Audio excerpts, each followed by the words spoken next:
Welcome to my channel. आज के इस वीडियो में एक्सरसाइज 2.3 के क्वेश्चंस को हम लोग सॉल्व करेंगे। और पिछले वीडियो में हमने क्वेश्चन नंबर 1 के क्वेश्चंस को सॉल्व किया था। आज क्वेश्चन नंबर 2 से प्रॉब्लम्स को सॉल्व करना शुरू करेंगे। और इस वीडियो में जितने क्वेश्चंस को सॉल्व किया जा सकता है हम लोग करने की कोशिश करेंगे। बाकी क्वेश्चंस को दूसरे वीडियो में सॉल्व करेंगे। ओके, सो क्वेश्चन नंबर 2 से मैं स्टार्ट करता हूँ। क्वेश्चन नंबर 2 में जो प्रश्न है वह है क्या कि एक प्रथम बहुपद से दूसरे बहुपद में भाग देकर बताइए कि प्रथम बहुपद द्वितीय बहुपद का एक गुणनखंड है। क्वेश्चंस को थोड़ा अच्छे से समझेंगे। ये कह रहा है कि प्रथम बहुपद से दूसरे बहुपद में भाग देकर बताना है कि प्रथम बहुपद द्वितीय बहुपद का एक गुणनखंड होगा। तो हमने बताया था कि अगर p ऑफ x या फिर हम g ऑफ x कुछ भी ले सकते हैं। g ऑफ x, अगर g of x p of x का यहाँ पर लिखेंगे अगर या यदि g of x p of x का एक गुणनखंड है, अगर g of x p of x का एक गुणनखंड है तो p ऑफ x को अगर मैं g ऑफ x से डिवाइड करूंगा तो शेषफल जरूर क्या होगी? 0। शेषफल जरूर से जरूर क्या होगी? 0 होगी। यही कंडीशन है। अगर यह polynomial p of x polynomial का एक गुणनखंड है तो इस पॉलिनोमियल को अगर इस पॉलिनोमियल से भाग दें हम तो शेषफल हमेशा क्या होगी? 0 होगी। इसी कॉन्सेप्ट को हम अप्लाई करेंगे इस चैप्टर में, इस क्वेश्चन को सॉल्व करने में और एक्सरसाइज के क्वेश्चन को सॉल्व करने में।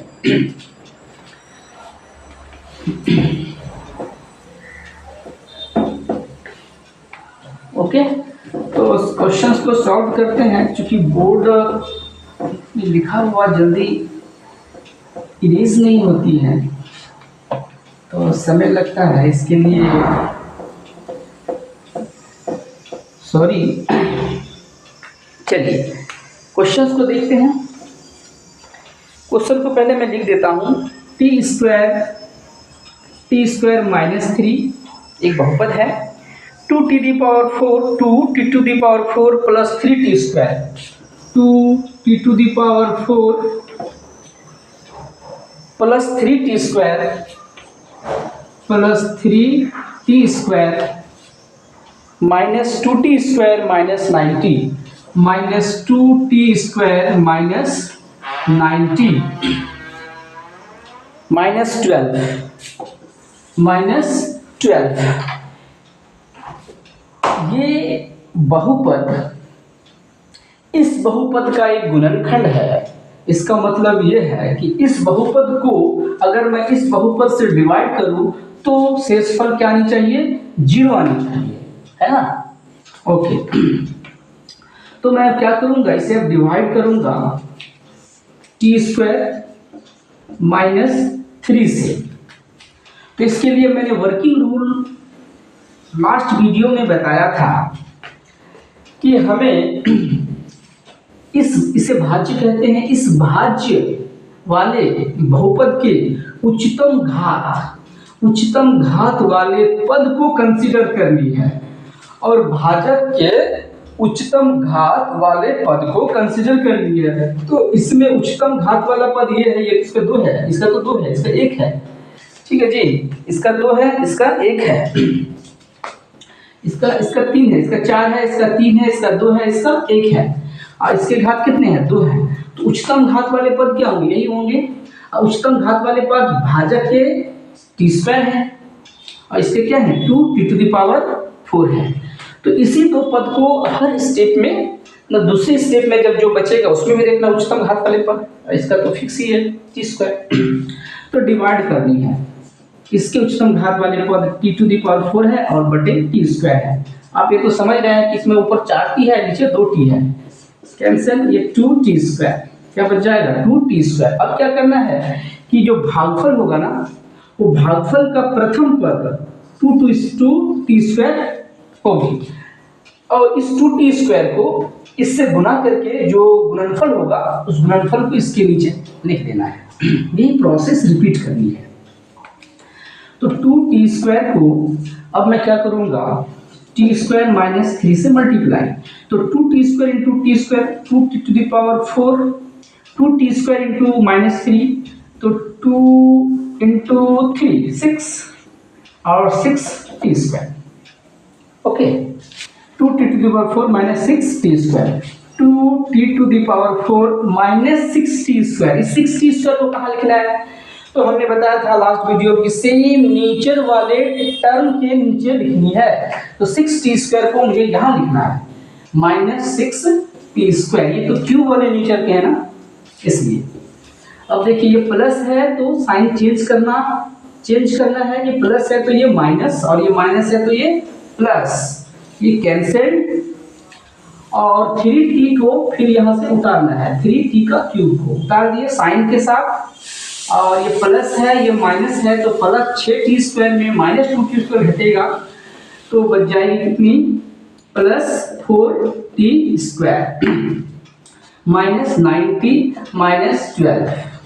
ठीक है। अब फिर वही बात, इसके उच्चतम घात वाले पद ये हैं, इसके उच्चतम घात वाले पद t² हैं, वही करनी फिर डिवाइड करनी है 3t² t³ को t² के साथ, तो कटेगा ये 3t मल्ली 3t। अब दूसरी पद होगी भागफल की +3t।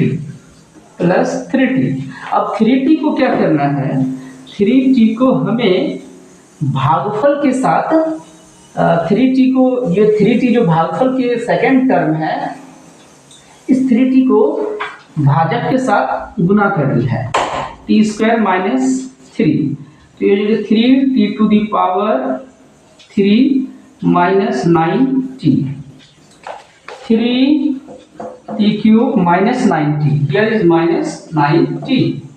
अब देखिए ये प्लस है तो माइनस, माइनस है तो प्लस, ये कैंसिल, ये भी कैंसिल्ड। अब ये 4t², इस टर्म को नीचे लेके आना है, इस टर्म को भी नीचे लेके आना है। अब फिर जो मैक्सिमम टर्म है, मैक्सिमम घात वाला टर्म 4t² है, इस 4t² को किससे गुना करना है, किससे डिवाइड करनी है, इसके मैक्सिमम घात वाले टर्म से। तो ये है 4t² डिवाइडेड बाई t², तो t से t² कैंसिल 4। अब इस 4 को तीसरे पद के रूप में लिखने हैं भागफल के, और इस 4 को इससे मल्टीप्लाई करनी है, तो ये हो जाएगी 4t² और 4 दिया 12, फिर ये minus sign change plus cancel 0 0। देखिए रिमाइंडर शेषफल क्या आ रहा है जी, शेषफल आ रहा है, शेषफल है 0, शेषफल 0 है। जैसे शेषफल 0 होगी तो ये बात क्लियर है, ये बात स्पष्ट है कि ये बहुपद इस बहुपद का एक गुणनखंड है, दैट्स ऑल, राइट। तो हम लिखेंगे इसलिए t² - 3 दिए गए बहुपद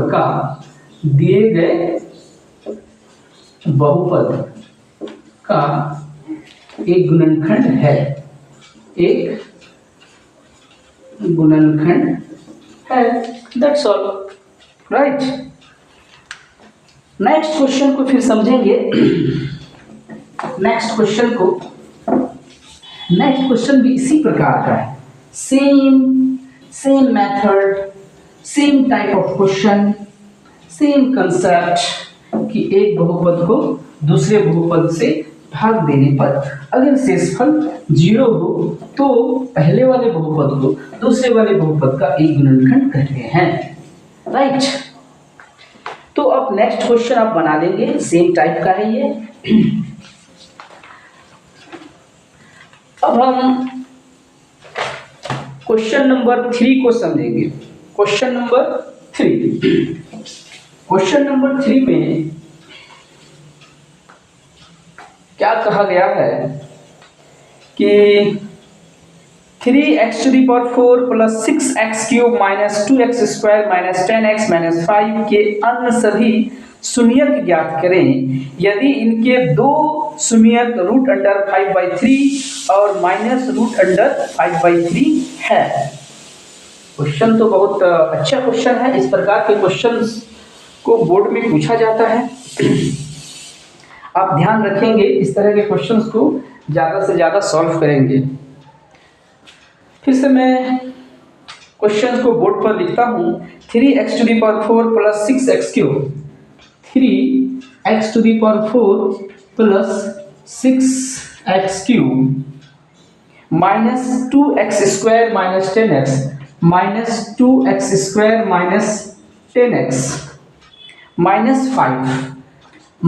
5 यह एक बहुपद है। इस बहुपद के अन्य सभी शून्यक को निकालना है। क्या करने हैं? अन्य सभी शून्यक को हमें निकालनी है। शून्यक को निकालना है।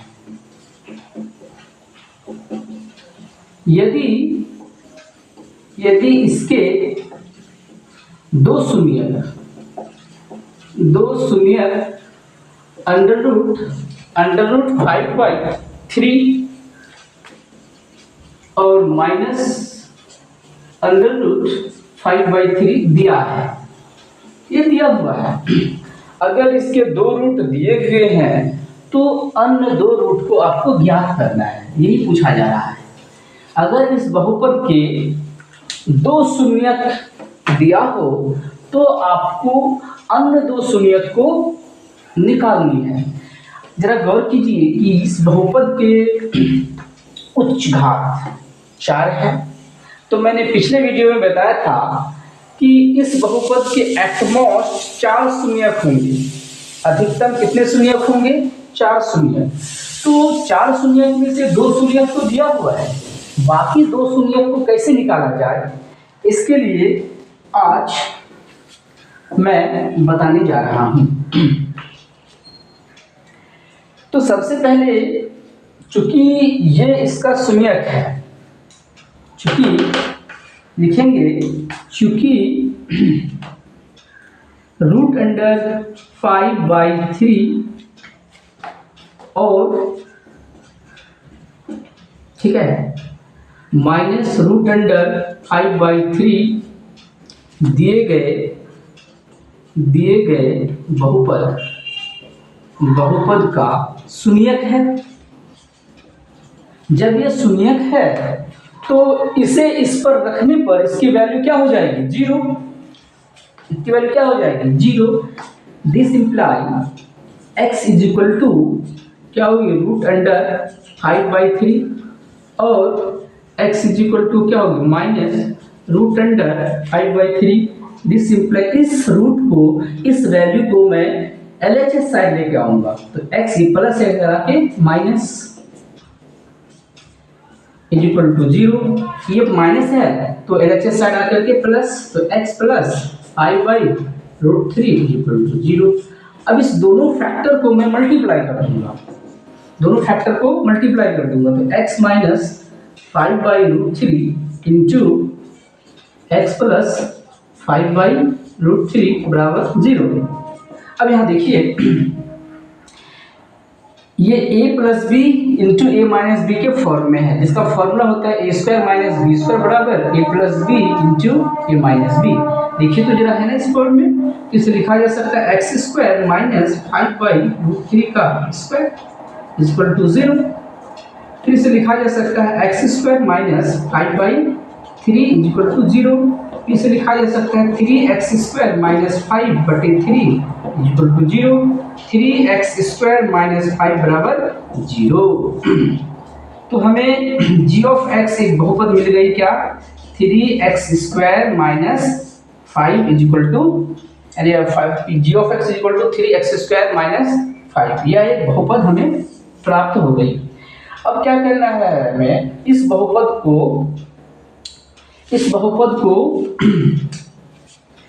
ठीक इस बहुपद से इस बहुपद को भाग देनी है, यानी इस बहुपद को इससे भाग देनी है।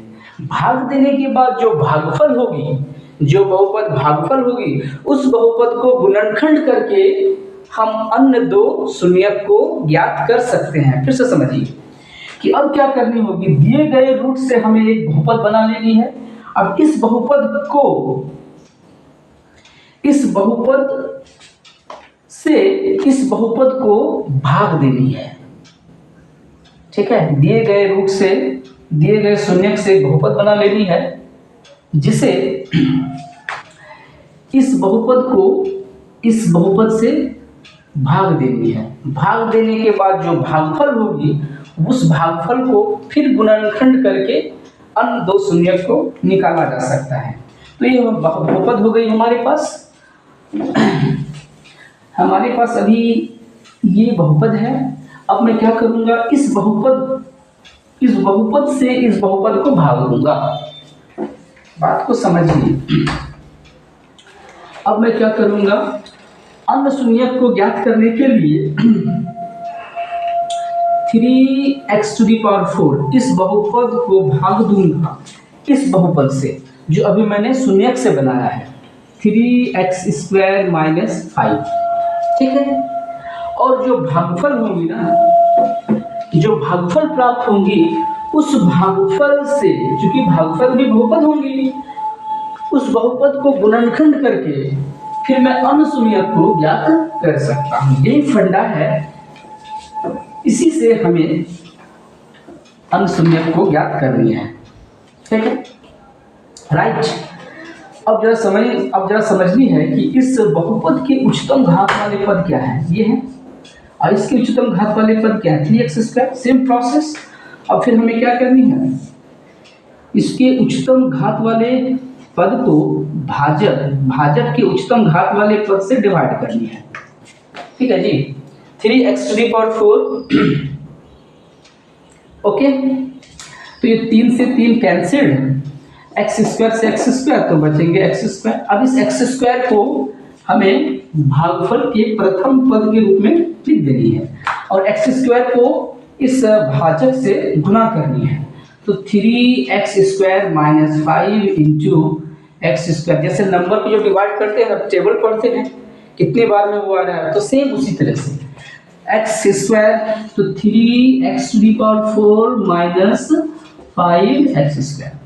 तो 3x⁴ माइनस 5x², ये माइनस 5x²। तो ये माइनस और ये प्लस, ये 0, ये क्या हो जाएंगे 0। 6x³ plus 5x² minus 2x² plus 3x² minus 10x minus 5। अच्छा, ये बताइए कि अगर मैं भाग दूंगा तो शेषफल क्या होगी। तो शेषफल डेफिनेटली शेषफल 0 होंगी, क्योंकि यह बहुपद इसका फैक्टर है, एक गुणनखंड है, इसके रूट से बने हैं, शून्यक से बने हैं बहुपद, इसलिए ये बहुपद इसका एक गुणनखंड है। तो शेषफल डेफिनेटली क्या होगी, 0 होगी। अब मैं फिर क्या करूँगा, इस बहुपद को फिर सेम मेथड, इसके उच्चतम घात वाले पद को भाजक के उच्चतम घात वाले पद से डिवाइड करूँगा। तो 6x³ मैं 3x² से डिवाइड करूँगा, 3 2 जा 6, x² 2x। अब मैं यहाँ पर लिखूँगा 2x। अब फिर 2x को भाजक से गुणा करूँगा, तो 2x into 3x² minus 5, 6x³ minus 10x। यहाँ लिखूँगा 6x³ माइनस 10x। फिर ये प्लस है तो माइनस, माइनस है तो प्लस, साइन चेंज करनी है, कैंसल्ड, ये भी कैंसल्ड। 3x² minus 5। अब देखिए तो इसकी मैक्सिमम पद क्या है, 1, 3x² है। तो 3x² को मैं 3x² से डिवाइड करूंगा, इसकी वैल्यू 1। अब 1 को मैं भागफल के तीसरे पद के रूप में लिखूंगा और 1 को 3x² माइनस 5 से मल्टीप्लाई करूंगा, तो इसकी वैल्यू क्या होगी 3x² माइनस 5, एक प्लस है तो माइनस, माइनस है तो प्लस, ये कैंसिल है, रिमाइंडर क्या हो गई 0, शेषफल क्या हो गई जी, शेषफल इक्वल्स टू 0। ओके, इसलिए अब ये जो भागफल के जो बहुपद हैं, ये भागफल में जो बहुपद है, इस बहुपद को गुणनखंड करके अन्य दो शून्यक को निकाला जा सकता है। इस प्रकार के प्रश्न को ऐसे ही बनानी है, जो दो शून्यक दी हुई होंगी उस दो शून्यक से हमें बहुपद बना लेनी है, उस बहुपद को दिए गए बहुपद से बहुपद को डिवाइड करनी है, उस बहुपद से दिए गए बहुपद को डिवाइड करनी है, डिवाइड करने के बाद जो भागफल होगी उस भागफल को गुणनखंड करके अन्य दो शून्यक को निकाला जा सकता है। तो लिखेंगे अतः अन्य दो शून्यक को, ठीक है, निकालने के लिए हमें x² प्लस 2x प्लस 1 को क्या करना होगा, फैक्टर करनी होगी, इक्वल्स टू 0। तो इसे फैक्टर करेंगे तो फैक्टर के mid term splitting factor method से कर सकते हैं, x² plus x plus 1 is equal to 0। This imply x common लेंगे, x प्लस 1 यहाँ से 1 कॉमन लेंगे, x plus 1 is equal to 0। This imply x plus 1 overall common, x plus 1 is equal to 0। इधर x plus 1 is equal to 0 इधर, और x plus 1 is equal to 0.